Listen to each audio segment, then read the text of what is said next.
What's going on, everyone? Welcome to another Screen Sanctum reaction. I'm Steve, and today we're going to react to Brooklyn Nine-Nine Season 1, Episode 8, Old School. Last week on 48 Hours, Peralta and the crew basically had 48 hours to arrest a former criminal who had just gotten out, and they came together as a team and figured it out. Old School, I'm having a feeling this might have to do with like them having to solve a case with old technology, maybe? I don't know. We will see. But before I get into it, thank you to everyone who's already subscribed. And if you want to see my full reactions and watch-alongs on Patreon, check us out at Screen Sanctum. All right, here we go. In 3, 2, 1, go. Careful. You only get one shot at this, Peralta. Don't worry. I know what I'm doing. Hurry. All right, what fun stuff are they doing with this? Oh, they're getting rid of some stinky shoes. All right, come get up.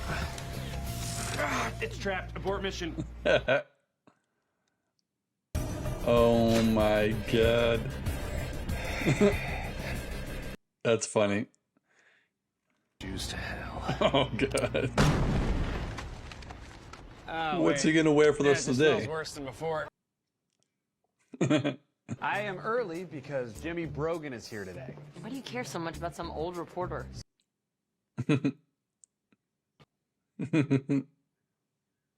Mr. Brogan is writing an article about how Brooklyn detectives have changed in the 35 years since the squad. Hopefully for the good. I hope Mr. Brogan's presence doesn't prove to be a distraction to you, Peralta. Distracted? Me? No, sir. Yeah, probably will be. You're testifying in an aggravated assault case tomorrow. The DA is worried about how Damn, you she present got yourself leather on the jacket stand. and leather pants. Nice. I'm sorry. Can you make her stop doing that weird thing with her face? Crying? And I'm gonna break those little fingers. Miss Diaz, please stop threatening the stenographer.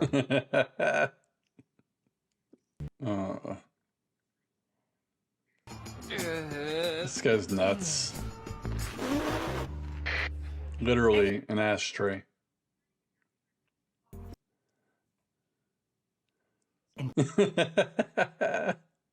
You know how we've been trading favors back and forth and it's your turn to give me one? Yeah, I was gonna say. There are no sweet mob-related homicides on which to jump. Boom! There's one at 7-3. Because the 70s were amazing. I mean, They were not. Thick, juicy mustaches and all the clothes were orange and flammable. Corruption, brutalities. Bingo. Hello, I'm Raymond Holt. Are you here to turn yourself in? Oh shit. Some of them were legit. Some of them were just Brogan's drinking buddies. It wasn't an idea, it was a scathing indictment of your personal hero. Yeah, 6-1. I swear, if I met someone that I thought was great and he acted like this tell me more guy, about I would Quick. immediately Match be like, on his face. he's actually a douchebag. Drug bust, he had one of his fingers shot off. Because I got some stories that'll make training day look like Super Troopers. He doesn't know either of those 2 references. scotches. Got it. No, he meant 2 bottles. What? Pretty hungover? They're kind of makes you look like an evil villain. Not me. I think you look like a sexy motorcycle. Your wife and Boyle's can't- mom are both blind. Picture her wearing. I look like Arsenio. Oh shit. That's great. Perfect. You look beautifully appropriate for court. I mean, she could just dress exactly how Amy dresses for work. Just that with pants. You look like a corpse we just pulled out of the river. Wrong. I look like a cool rock star who OD'd in his own pool. Foreshadowing. So Didn't he I play a rock assume star in a you're not movie? too hungover to do said work? Nope. It's like I never even drank. Yeah, right. Why did I use this algorithm? We're only tracking people who use the stolen cards. They might not be the same as the ones who stole them.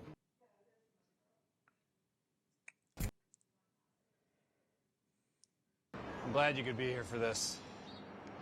Probably gonna be something lame. Put your head through the door. My head?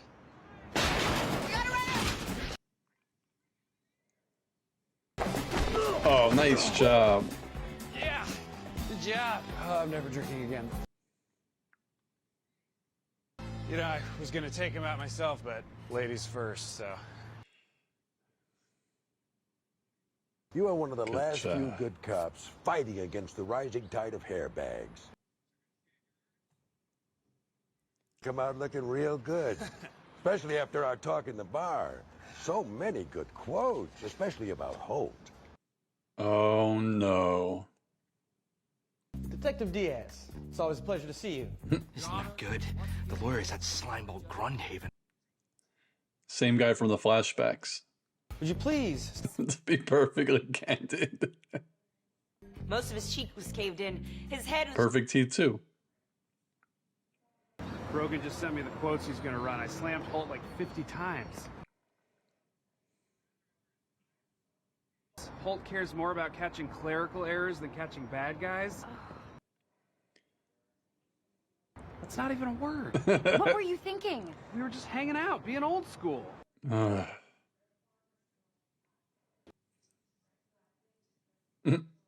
The problem is that you're nervous. That's where Charles Boyle lives, baby. I can help. You just need to go to your happy place. That's where Charles Boyle lives. I read those quotes you sent me, and you wrote them so good.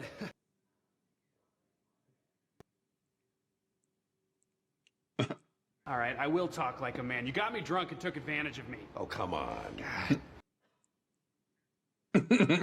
Please don't print the quotes. And I'm telling you nicely, I'm printing them. No, you're not. Oh, what are they gonna have, a naked fight at the sauna? Hey, how'd it go, Brogan? Perfect.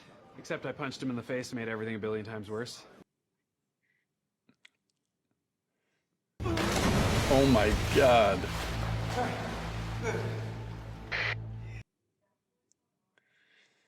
You saw my client struggling with his boss, but you don't know who initiated the fight. To be perfectly candid, I was pretty sure it was the defendant. No one cares what you think. Do you actually know anything, or are you just guessing?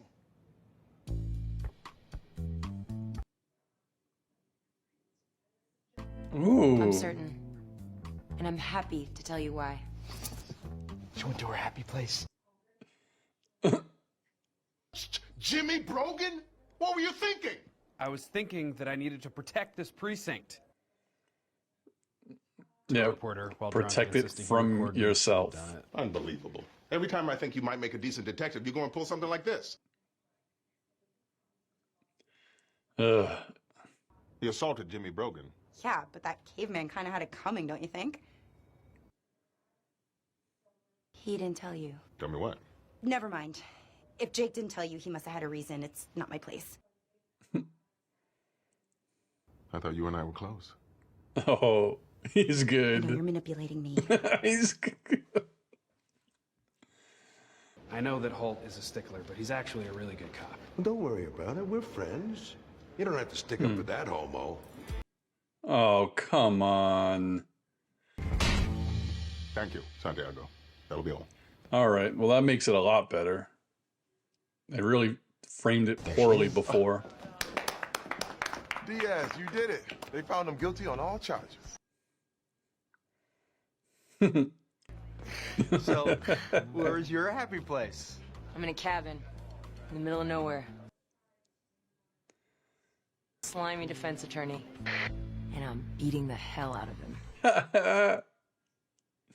That's a nice Off his happy arm place. And shove it where the sun don't shine. I owe you one, Boyle. Thank you dinner. Tomorrow night. Gribaldi's. It's all She's you can eat nice. in Weenie. Yes! Oh, my boyfriend's coming too. You're what right now?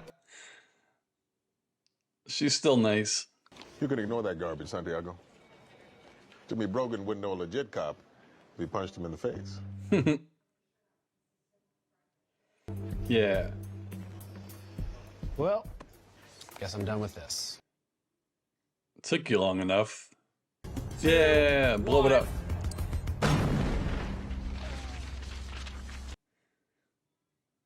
God, love that movie.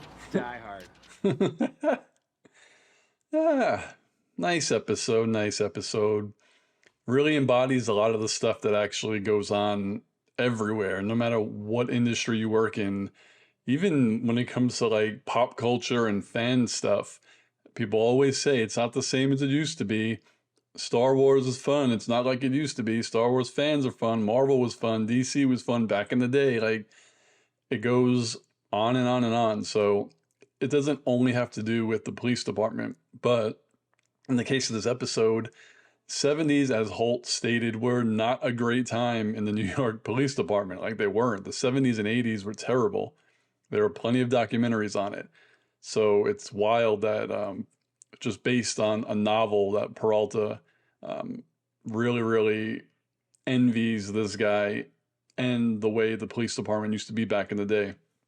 I would assume if that guy's an author, he probably wrote more than one book, or if he was that much of a fan of him, he would have researched a little bit more into his background and stuff like that, and read more and researched more about those times. But I mean, I have a feeling the books Peralta read were that, and probably things like Die Hard the movie, if there was a book about it. He wasn't reading pure literature. It was enjoyable and funny. When it started off, I didn't think it was going to be that funny, but it turned out to be hilarious.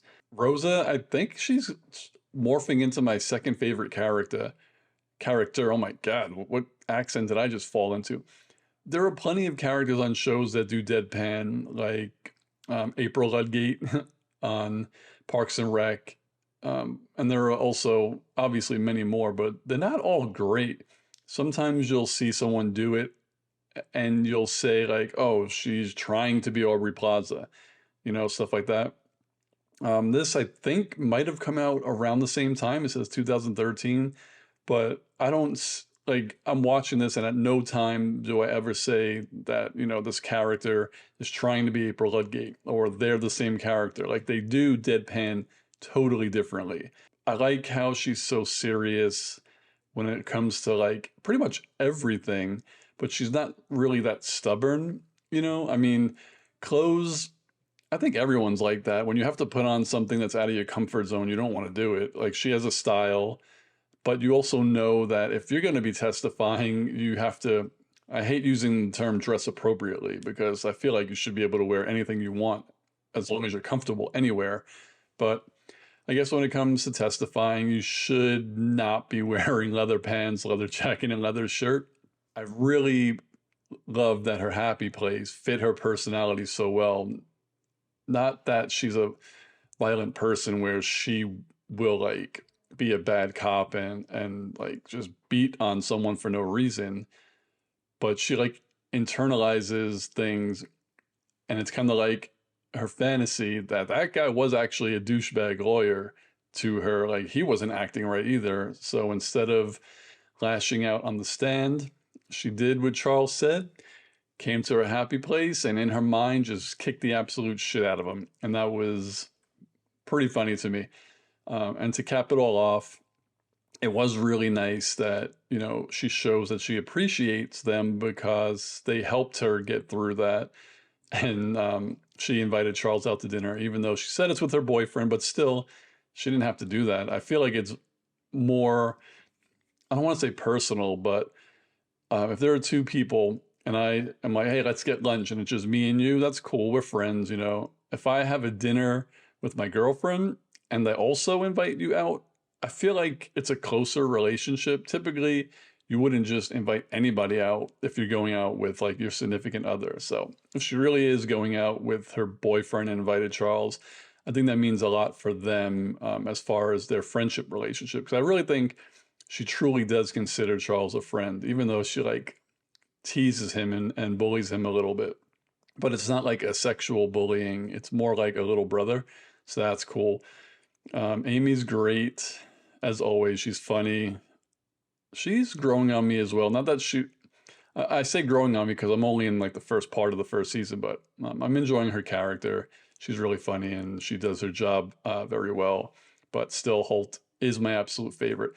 The one thing about this episode that I feel like, not that it was poorly written, but it was definitely written for reaction, is when, you know, Peralta said he punched the guy in the face and made things worse. You wouldn't say that. If I came back from what just happened, I wouldn't frame that situation or altercation that way. I would have just said, I was with my idol here, and you would not believe what he said about Captain. I thought he was a good guy, and he called him this, so I punched him in the face. But I understand it's a sitcom and it's a comedy, so you kind of have to kind of not feel bad for Peralta at that moment, but kind of be like, oh, come on, man. Why did you do this? And then 5 minutes later, we realized why he really did it.